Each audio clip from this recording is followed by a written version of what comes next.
Voy a saludar a Esteban Urrestieta, su director del Mundo. Buenas noches, Esteban. Antonio, muy buenas noches. Pues estoy ya leyendo que habéis incluido, enhorabuena en primer lugar por esta información, es muy relevante, muy interesante, y que pone de manifiesto, primero, como decimos antes, el carácter, la personalidad de alguien que realmente empieza a preocuparnos ya, que siga al frente del gobierno, por su autocracia, por su despotismo, sin admitir ninguna clase de crítica ni discrepancia de sus compañeros de partido, aquellos que han osado toserle, ¿no?, en las narices. Ahora veo que también, en fin, la emprendió contra Pablo Iglesias, por lo que estáis publicando precisamente a esta hora, ¿no? Sí, publicamos, Antonio, muchas gracias, las tensiones internas que hubo con Podemos, entre otras cuestiones, por citar algunos ejemplos, por el escudo antidesahucios. Llega a decir Pedro Sánchez que el problema de Pablo Iglesias ya no es de maldad, sino de estulticia. Se refiere a los integrantes de Podemos como esos tipos. Tienen continuos roces con ellos, y cuando decide en un momento dado Pablo Iglesias abandonar el gobierno y competir con Ayuso para aspirar a la presidencia de la Comunidad de Madrid, dice Pedro Sánchez, eso es un gesto de sujétame el cubata. Es decir, hasta esas cuestiones pues abordaba en esos términos el presidente del gobierno. Bueno, le dice también, esto es un mensaje que intercambia con Ábalos, y le dice, refiriéndose a Pablo Iglesias, qué torpe es, lo suyo ya no es maldad, es estulticia, le llama, o sea, estúpido, tonto, ¿no?, de todo. Sí, se refiere de manera llamativamente despectiva a Podemos. Se enfada muchísimo porque Podemos contraprograma el guión del gobierno en el escudo antidesahucios, llega a interpretar las filtraciones a la prensa casi como ataques personales, y reacciona de manera absolutamente virulenta, y por lo tanto no solo vemos una obsesión con los críticos, con los varones internos, sino unas tensiones pues extraordinariamente relevantes y, como digo, presididas de un lenguaje bastante despectivo hacia su ex vicepresidente Pablo Iglesias y el resto de integrantes de Podemos. Hay una conversación también con el propio Ábalos en la que Sánchez le dice, necesito hablar contigo. ¿Has pactado desahucios con Pablo Iglesias? Me llegan cosas del acuerdo que habéis hecho muy preocupantes. Necesito hablar contigo. Y luego le llamaría, me imagino. Dice, te llamo, le dice Ábalos, ¿no? Y dice, sí, llámame. Bueno, efectivamente se ve cómo Sánchez quiere llevar en todo momento la voz cantante, le obsesiona y le cabrea sobremanera pues que Podemos fuera por su cuenta, que se pactaran cuestiones con Podemos que no habían pasado por él, y como digo, en esta nueva entrega pues llama poderosamente la atención cómo se refiere con esa displicencia y con esos comentarios en ningún caso cariñosos hacia Pablo Iglesias y el resto de su equipo, ¿no? Eso es un avance que hemos publicado en la web hasta ahora. Mañana vamos, en la edición en papel, a publicar más mensajes y más comentarios de Pedro Sánchez con respecto a otras figuras públicas, y van a ser comentarios, Antonio, muy sorprendentes. O sea, a otras figuras públicas, ¿te refieres a otros políticos, dirigentes políticos de otros partidos? De su gobierno. De su gobierno. Incluso miembros de su gobierno actual. ¿Miembros del gobierno actual también? Sí. ¿Y sobre el rey dice algo? ¿Hay algo sobre el rey en algún momento? No. De momento no. Sí. En el material que tenemos del rey no hay ninguna alusión. Debe ser de las únicas figuras a las que no se alude, ¿no? Pero es llamativo y es casi un hilo conductor que la obsesión por lo que él dice, marcarlos a todos en referencia a los varones críticos dentro del partido, pues consume una gran parte del tiempo entre Ábalos y Pedro Sánchez. Es decir, es un denominador común a lo largo de varios años la estrategia de la cúpula del Partido Socialista por mantener a raya a los Lambán, Paje, Vara y compañía. pero además luego demuestran o evidencian cierta cobardía del personaje. Sobre todo uno de los mensajes que conocemos de Lambán, que le escribe a Ábalos, diciendo el hombre que en los tiempos de Felipe González o de Zapatero y del propio Rubalcaba, hombre, pues más o menos se podía discrepar con educación y con responsabilidad de algunas cosas que pudiera hacer el gobierno, y que ahora eso ya no se permitía de ninguna manera. Incluso llega a decir que él ha estado con Sánchez hacía 2 días en la Moncloa, no sé si comiendo, pero en fin, que había sido una conversación muy positiva por ambas partes y que él salió contentísimo y que no le reprochó absolutamente nada en relación con otros, en fin, la reprimenda que le echó Ábalos porque el otro le había pedido que le dijera ¿cómo le llamó? Petardo, ¿no? Petardo, efectivamente. Pon al hilo a este petardo que me tiene ya harto. Bien, entonces, evidencia cobardía y una hipocresía enorme, porque efectivamente a Lambán no le dijo nada tête à tête cuando se enfrentó a él. Y sin embargo echaba al Doberman para que les intentara marcar y les pusiera firmes. Y después sí, cuando le escribe a Ábalos decir, oye, esto me ha mandado a mí Lambán, le dice, estos tíos son unos hipócritas, además son una minoría, o sea que, en fin, pobres hombres, que encima, en fin, no saben convertir una derrota en un triunfo o algo así, no sé, en fin, les ataca de una forma inmisericordia. Y fíjate que esa afirmación de que convierten victorias en derrotas se refiere al apoyo de Bildu para sacar adelante los presupuestos generales del Estado. Lo que planteaban los varones, y llegó a decir Fernández Vara, que tenía que ir a la farmacia a por un antiemético, a por un medicamento para evitar las arcadas y los vómitos. Bueno, ellos lo que estaban reclamando públicamente e internamente es ser socialistas, es decir, que estaban absolutamente en contra de apoyarse en Bildu para sacar las cuentas del Estado, ¿no? Claro. Y ante eso, pues en lugar de tener un mensaje de comprensión, al final ya casi no es una cuestión ideológica, es una cuestión ética y moral, la respuesta era implacable por parte de Sánchez, ¿no?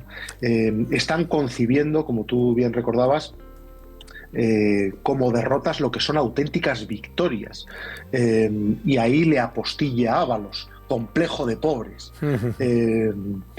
Bueno, esto es el presidente del gobierno sin filtros, en estado puro y manejando internamente el Partido Socialista durante los últimos años, conjuntamente con quien era su mano derecha, su íntimo amigo y la figura política más importante que le ha acompañado durante los últimos años. Bueno, creo que es a Lambán, al que le llama petardo, también creo que a Fernández Vara, ¿puede ser? A Vara también, ¿verdad? Petardo. Emplea 2 veces, este descalificativo lo emplea para referirse a 2 varones. En el caso de García Paje dice, dile que deje ya de tocarnos los cataplines. Lo dijo de otra forma mucho más, en fin, más cruda. Y luego sí que se refiere también, por ejemplo, al hecho de que Susana Díaz pues esté un poco, digamos, en desgracia, haya caído en desgracia, porque le van a arrebatar, lógicamente, el liderazgo del partido en Andalucía. Y dice, esta sí que está jodida, en referencia a Susana Díaz. De todas formas, siempre se está diciendo, claro, todos este tipo de mensajes que intercambia él con Ábalos en esos tiempos, los que el otro era el todopoderoso secretario de organización del Partido Socialista, coincidía con las actividades, los desmanes y presuntas tropelías que estaba cometiendo Ábalos en el Ministerio de Transportes. Ya estaba con sus negocios, había hecho negocios con las mascarillas, estaba con su bolquete de señoritas, colocándolas aquí y allá, pagadas con el dinero de todo, etcétera, etcétera. Que es, en fin, él no sé si Sánchez en ese momento estaba al hilo de lo que hacía, pero yo creo que tenía ya alguna información porque inmediatamente después, en la primera crisis de gobierno, se lo quita de en medio. Sí, eso te iba a decir, hay un punto de inflexión en la relación entre ambos, y se aprecia perfectamente de la lectura de los mensajes. Hay un tono cercano, próximo, de confianza total y absoluta entre Sánchez y Ábalos hasta la destitución de Ábalos en el mes de julio del año 2021, y a partir de ese momento se rompe la relación durante 4 meses y después se produce un proceso de recuperación, de deshielo y de acercamiento instado por el propio presidente del gobierno. Es Pedro Sánchez el que 4 meses después le manda un mensaje, le dice: te quiero dar mi apoyo por los infundios que estamos leyendo en la prensa. Se refiere a las primeras informaciones publicadas por The Objective, y a partir de ahí se restablecen los puentes y Ábalos se vuelve a convertir en un asesor político de Sánchez. Hemos publicado pues extensos argumentarios que le envía a Pedro Sánchez, dándole indicaciones de hacia dónde debe ir la estrategia política del partido, hablando de la socialización de los triunfos del Ejecutivo, y todo eso desemboca en ese mensaje tan icónico y que llama tanto la atención de: José Luis, te he echado muchísimo de menos, he echado mucho de menos trabajar contigo, porque aprecio mucho tu criterio político y tu amistad. Eso se lo dice en un momento en el que la Guardia Civil ya estaba investigando el caso Koldo. Y se lo dice en un momento en el que Pedro Sánchez quiere a toda costa que Ábalos no esté, en fin, cabreado y fuera de control dentro del partido. Porque después de la destitución, Ábalos encaja esa decisión de Sánchez de la peor manera posible, le pide una explicación en una reunión que mantuvieron el mismo día de su relevo en el Palacio de la Moncloa, le pide por favor que le dé una justificación de por qué ha tomado esa decisión, que eso que si no media una explicación, eso va a dañar su reputación, que la gente se va a pensar que tiene algo oscuro. Y Sánchez, de manera fría, se limita a decirle: José Luis, hemos recorrido un largo camino juntos, pero ese camino ya ha tocado a su fin. De ahí sale Ábalos completamente contrariado, y después de esos 4 meses de duelo, por así decirlo, es Sánchez el que recompone la relación, hasta que en febrero de 2024 la Guardia Civil detiene a Koldo García, hace estallar el caso Koldo, y ahí se rompe por completo las comunicaciones y la relación directa entre el presidente del gobierno y quien fuera su número 2. Claro, es que él recupera a Ábalos en el 2023, en julio, vamos, en las elecciones del 2024. Pero de 2024, julio del 23. Julio del 23, perdón. Y recupera a Ábalos para las listas electorales por Valencia. Bien, y ahí es cuando le envía ese mensaje al que tú te refieres. Dice: querido José Luis, o gracias José Luis, la verdad es que he echado de menos muchas veces trabajar contigo. Siempre he valorado mucho tu criterio político y también tu amistad. En fin, te mando un abrazo. El otro le responde en fin, sobre su campaña electoral, que había sido muy intensa, etcétera, etcétera. Y además se ofrece a partir de ese momento para ayudarle y asesorarle en la búsqueda de una mayoría para poder ganar la investidura. Y ahí se ofrece para mediar con un tipo de ciudadanos, un tal Alexis Marí, que es esposo de Carolina Punset, le dice, que es muy amigo de los de Junts, con el fin de que les convenza para que apoyen su investidura, porque eran los votos imprescindibles que necesitaba para sacarlo adelante. Y el otro le responde: toda ayuda siempre es buena. Pero a partir de ese momento, como bien habéis publicado, Esteban, es verdad que se convierte en una suerte de asesor externo de Sánchez y de consejero. Y el otro valora mucho todas las, en fin, iniciativas y propuestas que hace o estudios opiniones que le va enviando por WhatsApp, a pesar de que ya se habían publicado cosas tremendas sobre sus, en fin, actividades irregulares e ilícitas en el Ministerio además de llega Transporte. a calificar, es uno de los argumentarios que le envía Ábalos sobre la estrategia que cree que debe seguir el partido y demás, lo califica Sánchez como un gran hallazgo. Es decir, Sánchez elogia los consejos que le da Ábalos, los tiene muy en cuenta. Cuando participa Sánchez en debates en el Congreso de los Diputados, Ábalos le manda mensajes para que haga apostillas y demás, que Sánchez incorpora a sus intervenciones. Es decir, tú lo has definido muy bien, se convierte en una suerte de asesor externo. Y Ábalos ya estaba totalmente recuperado. Ábalos fue prescrito, por así decirlo, por el partido para que acudiera a determinados canales de televisión, entre ellos a Televisión Española, y por lo tanto Ábalos se consideraba absolutamente rehabilitado, hasta que en febrero de 2024 el estallido del caso Koldo hace saltar por los aires esa vía de comunicación. Entre medias, y esto no está en los mensajes, pero es algo que Sánchez le comenta verbalmente en ese lapso temporal, le dice de manera bueno, iba a decir enigmática, pero vamos, es bastante directa. Koldo no te ha hecho ningún bien. Es decir, le vino a admitir que su destitución estuvo vinculada a la información de la que disponía el gobierno sobre el que era su asesor personal. Sí, como sugiriéndole que él era un santo varón, pero que Koldo le había influido de mala manera. Álvaro Nieto quiere preguntarte, también Ana Martín. ¿Qué tal, Esteban? Buenas noches. Álvaro, ¿qué tal? Lo primero, felicidades, por supuesto, a ti y a Juan Malamed por este documento. Yo tengo dos preguntas. La primera tiene que ver con Pablo Iglesias. Nos has estado comentando este intercambio de mensajes entre Sánchez y Ábalos. Me he leído la información y a mí lo que más me sorprende es algo de lo que no has hablado. En un momento dado, el presidente del gobierno se refiere a Pablo Iglesias llamándole maltratador. Sí, no eso sé, es lo que figura, ¿esto cómo lo interpretas tú? Bueno, la verdad es que es lo que dice textualmente, ¿no? Desde luego como una forma extraordinariamente despectiva, ¿no?, de referirse a él.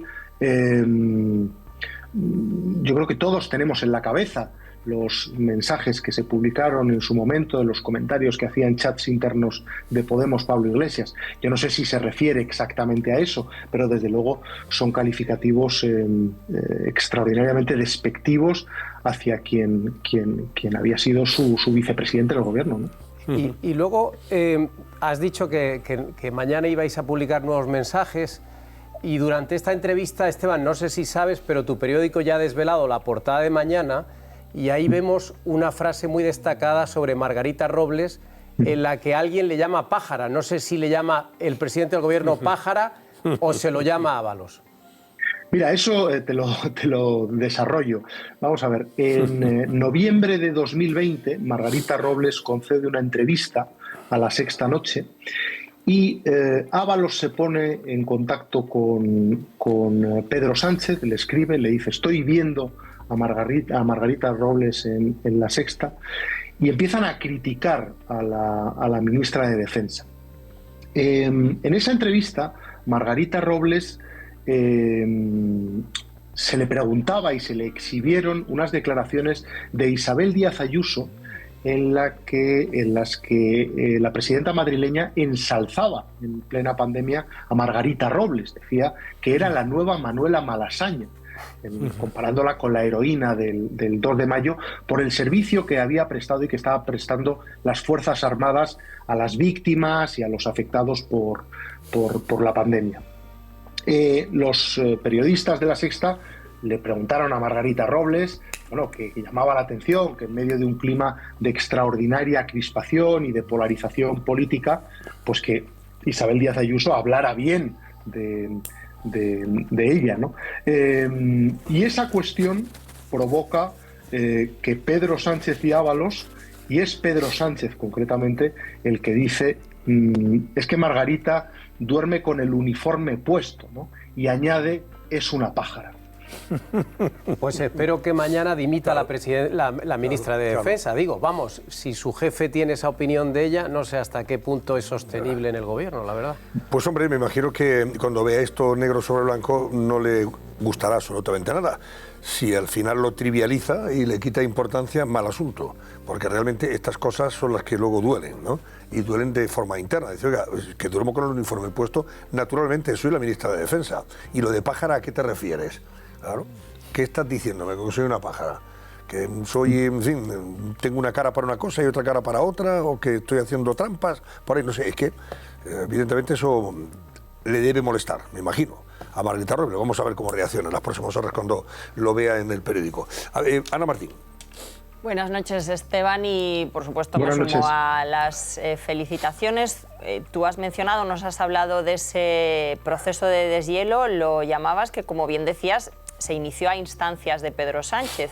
Pero yo me pregunto por qué tú en un momento de esta entrevista has comentado que no quería tener cabreado a Ábalos. ¿Ese es el motivo o en sucesivas entregas nos enteraremos de por qué da Pedro Sánchez ese primer paso después de haber defenestrado, de haberlo sacado de su gobierno y de la Secretaría de Organización del partido?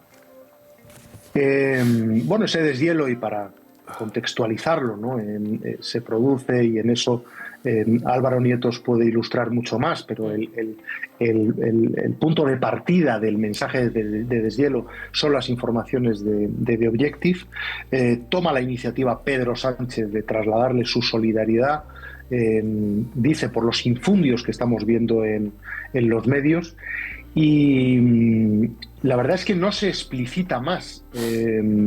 Es decir, no se explicita el que Sánchez se acerca a Ábalos porque sabe que Ábalos está cabreado, pero la realidad que queda plasmada en los mensajes es que desde la destitución hasta ese mensaje median 4 meses donde no hay una sola comunicación entre ambos, y es Pedro Sánchez el que rompe el hielo. Y rompe el hielo en un momento dado, y esto también es un hecho objetivo, en el que Ábalos estaba absolutamente contrariado y cabreado por cómo le había tratado el presidente del gobierno, por ese elemento que yo apuntaba antes, porque no le dio ninguna explicación a su cese, ni a él, ni la dio públicamente, ¿no? Y Ábalos consideraba pues que eso le estaba dañando reputacionalmente. No tanto porque él quisiera seguir en el gobierno, ha explicado Ábalos en alguna ocasión, como que alimentara las sospechas de que podía haber algo raro tras su decisión. En cualquier caso, lo que he comentado antes, Pedro Sánchez le llega a confesar en un momento dado a Ábalos que Koldo no le había hecho ningún bien, admitiéndole pues de manera abierta que la decisión de su relevo estaba relacionada con eso. Es decir, todavía no nos han explicado ni el presidente del gobierno ni nadie del Ejecutivo por qué se produjo la destitución de Ábalos. Pero cada vez queda más claro que el gobierno tenía información de lo que estaba pasando en ese momento, que era una investigación en curso. Bueno, pues una cosa más, Esteban. No sé si te ha llamado la atención el hecho de que los medios sanchistas, empezando por Televisión Española, en sus programas de tertulia, pongan más acento en la filtración que en el contenido de esos mensajes, que a mí me parecen extraordinariamente importantes, periodísticamente hablando, y relevantes desde el punto de vista político, sin duda alguna. Pero ahí ponen el acento en hombre, ¿y por qué conversaciones privadas se filtran a la prensa y se publican? No pensaban lo mismo estos periodistas la alfombra del señor Sánchez, entre otros, cuando quien era el objeto de aquellas filtraciones era Mariano Rajoy, a propósito de sus WhatsApp con Luis Bárcenas. Entonces les parecía extraordinario porque tenían entonces una relevancia política de primera magnitud. Bueno, efectivamente, yo creo que todos, cuando hemos leído el mensaje de José Luis, te echo de menos, se nos ha venido a la mente el de Luis Sefuerte. Tiene grandes paralelismos un mensaje con el otro, son conversaciones de un presidente del gobierno con alguien de su máxima confianza en aprietos, en los dos casos. Si el baremo, si el listón que pone el gobierno de que no se pueden publicar conversaciones privadas, efectivamente, como tú decías, la de Luis Sefuerte no se podía haber publicado y desde luego no se podía haber utilizado por parte de un partido político. Sánchez utilizó esos SMS que, por cierto, publicamos en el diario El Mundo, en debates electorales con el propio Mariano Rajoy. Y desde mi punto de vista, independientemente del trasfondo, que dice no se puede comparar porque lo de Bárcenas era mucho más grave. Es verdad que a Bárcenas se le encontró una fortuna de 40 millones en Suiza. No hay nadie investigado en el caso Koldo hasta el momento con una cuenta, con un depósito de esas características. Pero en cualquier caso, el espíritu de los mensajes, la intencionalidad que llevó a Rajoy a aproximarse a Bárcenas con aquel Luis Sefuerte, y la que llevó a Pedro Sánchez a decirle a Ábalos, te echo de menos, es muy similar. Es la de intentar atraerse hacia su redil a altos cargos que disponían de él información sensible para no tener problemas, ¿no? Evidentemente. Bueno, pues estaremos atentos a las publicaciones de los próximos días, Esteban, empezando por mañana mismo, con esos ministros a los que se refiere también Sánchez en los comentarios de WhatsApp con Ábalos, entre otras la ministra de Defensa, a la que llaman Pájara, o llama Pájara Sánchez, también más sobre Podemos y Pablo Iglesias y algún otro ministro actual. Estamos encantados de seguir leyendo lo que vais publicando y lo seguiremos comentando. Gracias, Esteban Urrestieta, su director de... Buenas noches a todos. Buenas noches. Un abrazo. Precisamente escuchen a Sánchez lo que decía en 2015, fíjense, en referencia a aquellos mensajes de Rajoy y Bárcenas. Ahora le preguntas a la ministra de Hacienda o a Pachi López, alguno de estos dice, esto es intolerable, no se pueden publicar conversaciones privadas. Entonces les parecía fantástico, miren. Yo quiero hablar de corrupción, pues señor Rajoy, porque usted cuando envió ese SMS a Bárcenas tuvo que dimitir. Y usted no debía de seguir siendo presidente del gobierno y tampoco ser candidato a la presidencia del gobierno. Usted debía haber dimitido, asumir la responsabilidad en primera persona y haber abandonado la presidencia del gobierno, señor Rajoy. Mire, causa la verdad es que sonrojo, cuando no indignación, recordar algunas de las cosas que han pasado durante estos últimos 4 años.